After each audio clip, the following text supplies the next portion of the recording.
Okay, hey YouTube, this is Matthew Morgan, coming back with 4 videos to make, and well, like I always say, these videos are not to offend anybody. These videos ain't to tell anyone their beliefs are wrong or anything, but I'm just going by what I'm told, and that's it. So the first thing is, when the Bible teaches you about the 144,000 people that are supposed to be raptured off the earth, that are sealed to go to heaven when the tribulation happens, they're not Jews or Christians or Catholics or Muslims.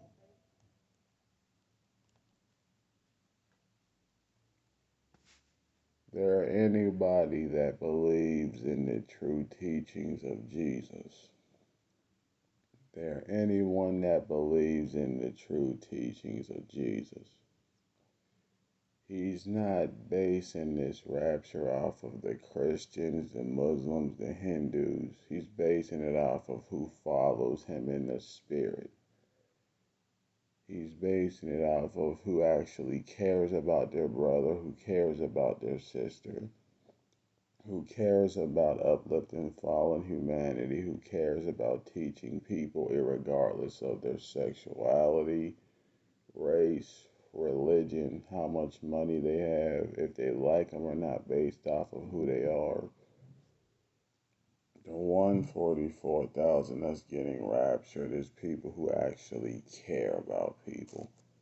They're not glued or stuck to their religious beliefs, which makes them look down on people and makes them hate people.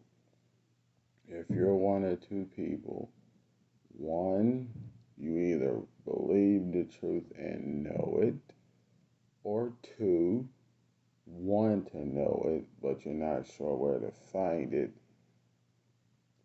Those are the people getting raptured, the people that actually follow the Father's ways despite their religion, or the beliefs your religion follows, despite all that. He's worried about your spirit, not your religion. And just an FYI, the rapture is pretty much already happening. And this virus that came through the land is the Father's way of taking all his true followers back to him. So if you're still down here, that doesn't mean you're not a true follower. It just means your time's not done and there's still something that you're made to do. But all those who are meant to be taken in the rapture, they're pretty much going and they're gone. That's why all these thousands of people from all 4 corners of the earth are being taken by the thousands.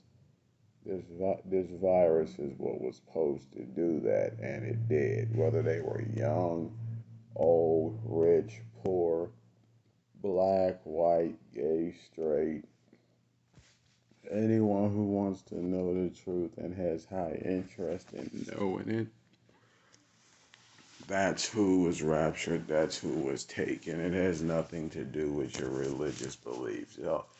It pretty much has to do with your heart. So if your loved ones are missing, that's because they were chosen to go. Again, it's not based off of your religion. It's based off of your heart, your mind, which makes your soul. So yeah. Second thing I was gonna say, I don't know if a lot of y'all know what the book of necromancy is, but it's a book that has to do with raising the dead. What I'm going to tell you about that, and this is very serious because there are people trying to play God and raise the dead, which they should not be doing. And here's why I'm saying that. Because when the Father puts the spirit in the body, since he's a spirit and can see both human, the flesh of man, and the spirit, he knows what's going into the form and he knows what's coming out of it. You don't. You don't know anything about how the spirit works, how the spirit can deceive, how the spirit can lie, how the spirit can change forms, how the spirit can use you against you. And what I mean is, spiritually speaking, you could think that you're bringing someone back from the dead who you know, but sad to say, the spirit world is not what you think it is. It's, oh, I'm going to just call back my loved one. That's not the way it works. When a person gets summoned out of their form, it's like a house that's empty. Once one thing moves out, something else can move in. And the only thing about this whole trying to summon the dead thing is you don't know who or what's in that body you just brought back. Now, I'm going to just say this because I know it says in the Bible that, oh, Jesus rose Lazarus from the dead. Well, here's one little truth behind that. It's not that Jesus rose him from the dead. It's that he responded to a voice he heard and he trusted. Because if it had been somebody else, he probably wouldn't have came back. Plus, it's the whole, if you're in heaven having peace and then someone tries to summon you back to earth based off of who they are, do you actually want to answer that person and come back? And if you do, what's going to happen? Are you going to fall into shock and lose your damn mind because you just came from a place of nothing but peace down back to this hellish earth and forget how to adapt to it?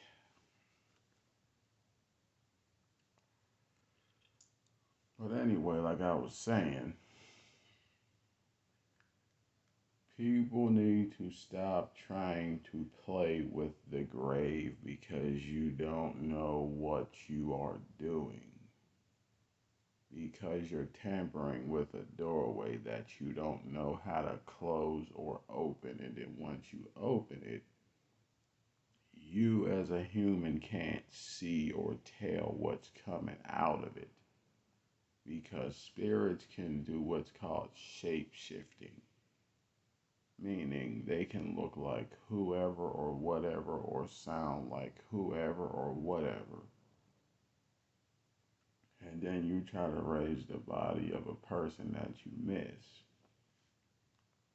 And you just open the doorway to a realm or a universe that you can't even see.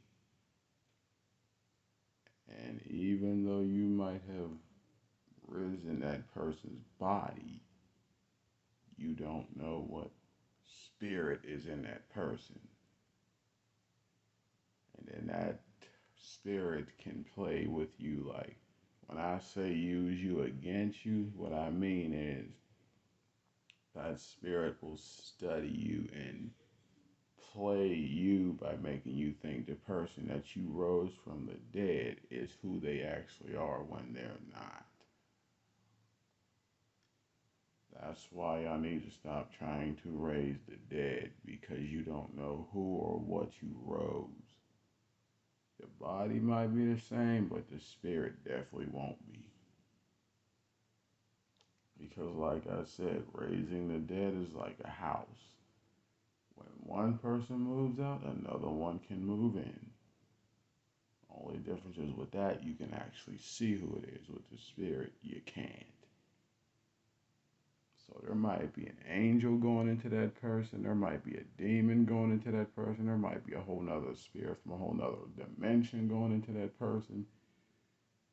You don't know. So stop playing with what you don't know. thing I was gonna say is to all y'all who are so deeply in love with the church that you're willing to sell yourself out to the church, don't do that because it's not going to get you in heaven. It's not going to do anything for you.